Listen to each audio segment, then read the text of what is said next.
Hi, my name is Zai. I've played Quake for over 18 years and reviewed over 50 mice. Generally, I review mice for first-person shooters, but from what the MOBA community tells me, they want a comfortable mouse with some easy-to-click buttons. And for MMOs, obviously they want a lot of buttons that are easily accessible.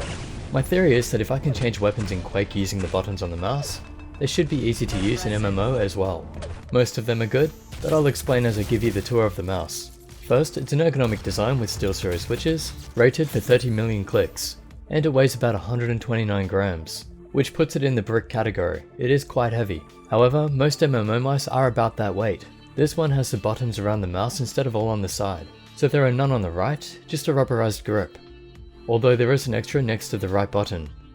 One CPI button, the scroll wheel tilts left and right as well, and two extra buttons next to the left, which are harder to press in, just like the one on the right.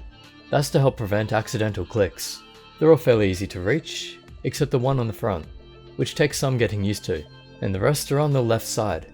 The front one is actually a bit hard for me to reach, but the one behind it is easy, and the back one can be pressed with the thumb. This is using the principle of the thumb's joint being a second button pressing point.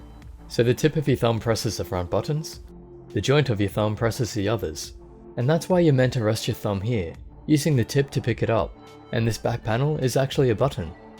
Then there are two flick down switches. The back one is easy to press, but I find every time I try to activate the front one, I accidentally hit the back one too. It probably takes more practice, but personally I would have had the back one taper in, because my thumb is just hitting the edge of it.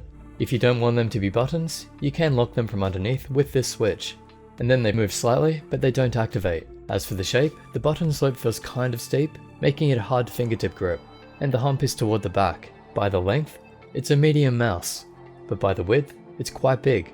Here are some comparisons with some other mice so you know the basic size of it. Next to the Razer Death Adder, and a competitor, the Corsair Scimitar, very similar with the basic shape and the size.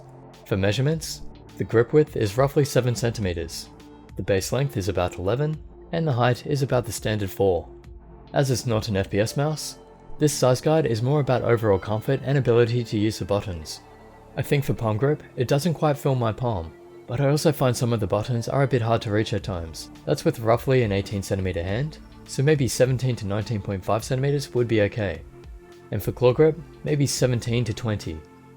And fingertip, it's awkward for me, so I'd say 19 to 22.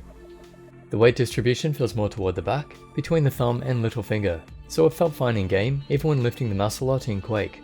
Moving on to the buttons, here's a listen to the clicks.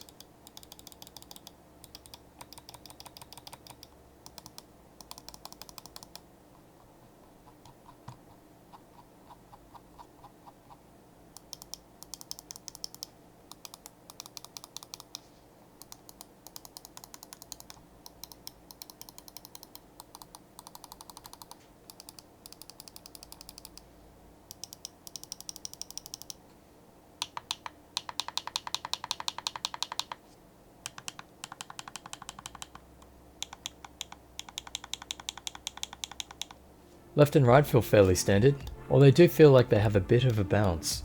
Not quite as good as the others, and they bottom out fairly easily, but they're not too loud.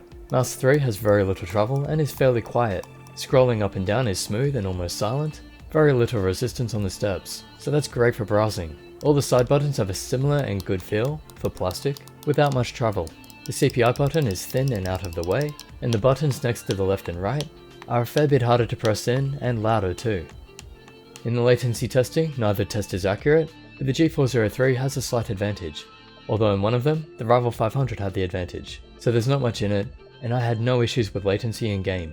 Overall the buttons are quite good, the quality of the left and right could be improved, but nothing major, and I think they'll be fine in MMO and MOBA. Not the best, but good enough. Now to test the implementation of the 3360 Optical Sensor. It works well for rocket jumping, of course, and I couldn't make it spin out.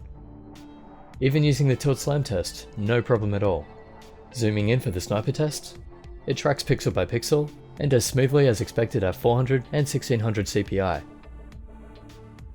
I don't have an accurate test, but as far as I'm aware, there is no noticeable acceleration. The liftoff distance is under 1 DVD on a soft and a hard pad, so that's extremely low. And I can't tell if there's any delay. I tested the 360 against the G403, and both did it in about the same distance. In the line test, I see no unusual jitter, no angle snapping, and no skipping. The liftoff movement is almost nothing, and there's no sensor rattle. As usual, a great performance by the 3360. For the build quality, when tapping it, there isn't much sound. And when shaking it, there's no rattle at all, so it seems solid. It has a few different materials on it with plastic on the buttons, rubberized coat on the back, and rubber grips on both sides. They all feel good, plenty of grip, although I would have liked some comfort grooves in the buttons. The cable is about 2 meters or 6'5", and it's a fairly grippy rubber with only a little flexibility.